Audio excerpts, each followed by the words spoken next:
De René Descartes, le discours de la méthode, première partie, suite. Je ne dirai rien de la philosophie, sinon que, voyant qu'elle a été cultivée par les plus excellents esprits qui aient vécu depuis plusieurs siècles, et que néanmoins il ne s'y trouve encore aucune chose dont on ne dispute, et par conséquent qui ne soit douteuse, je n'avais point assez de présomption pour espérer d'y rencontrer mieux que les autres. On lit en note, y rencontrer, à savoir y réussir. Fin de note. Et que, considérant combien il peut y avoir de diverses opinions touchant une même matière, qui soit soutenue par des gens doctes, sans qu'il y en puisse avoir jamais plus d'une seule qui soit vraie, je réputais presque pour faux tout ce qui n'était que vraisemblable. Puis, pour les autres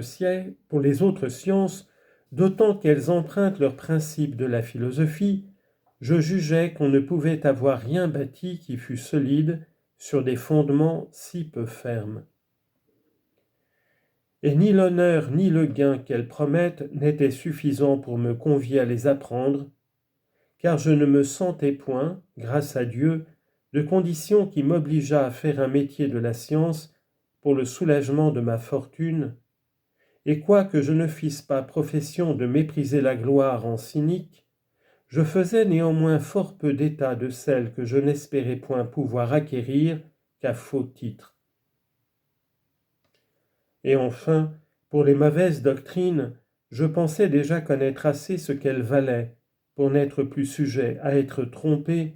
ni par les promesses d'un alchimiste, ni par les prédictions d'un astrologue,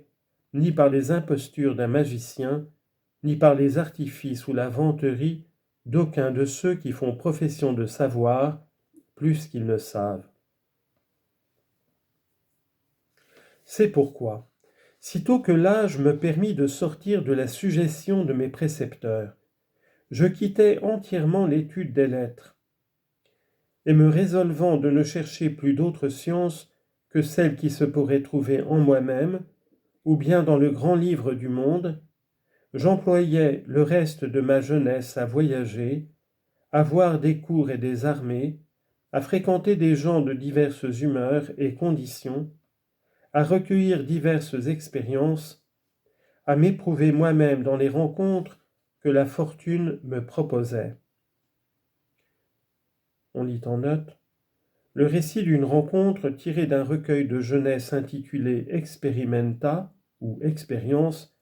avec des remarques sur la condition des mariniers et l'épreuve de l'impression que peut faire la hardiesse d'un homme sur une âme basse. Fin de note.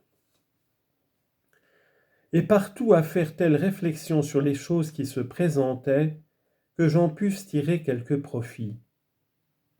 Car il me semblait que je pourrais rencontrer beaucoup plus de vérité dans les raisonnements que chacun fait touchant les affaires qui lui importent et dont l'événement le doit punir bientôt, après, s'il a mal jugé,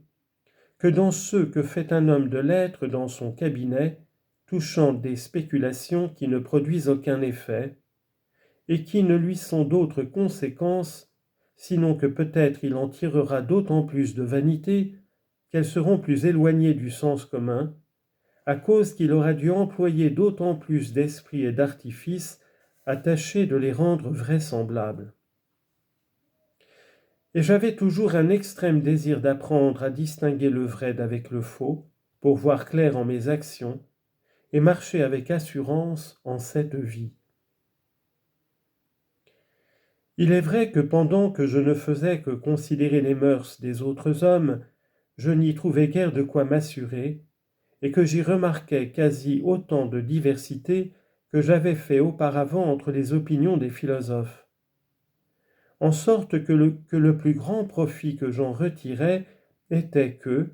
voyant plusieurs choses qui, bien qu'elles nous semblent fort extravagantes et ridicules, ne laissent pas d'être communément reçues et approuvées par d'autres grands peuples, j'apprenais à ne rien croire trop fermement de ce qui ne m'avait été persuadé que par l'exemple et par la coutume,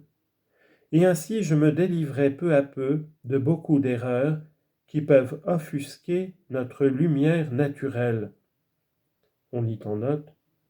Voir ci-dessous, troisième partie, citation, Dieu nous ayant donné à chacun quelque lumière pour discerner le vrai d'avec le faux. C'est-à-dire, confère, début de la première partie, le bon sens ou la raison, constitutive de la nature humaine. La métaphore entraîne le verbe offusquer, qui signifie obscurcir, fin de note. Et nous rendre moins capables d'entendre raison. Mais après que j'eus employé quelques années à étudier ainsi dans le livre du monde et à tâcher d'acquérir quelque expérience, je pris un jour résolution d'étudier aussi en moi-même et d'employer toutes les forces de mon esprit à choisir les chemins que je devais suivre. Ce qui me réussit beaucoup mieux, ce me semble, que si je ne me fusse jamais éloigné ni de mon pays, ni de mes livres.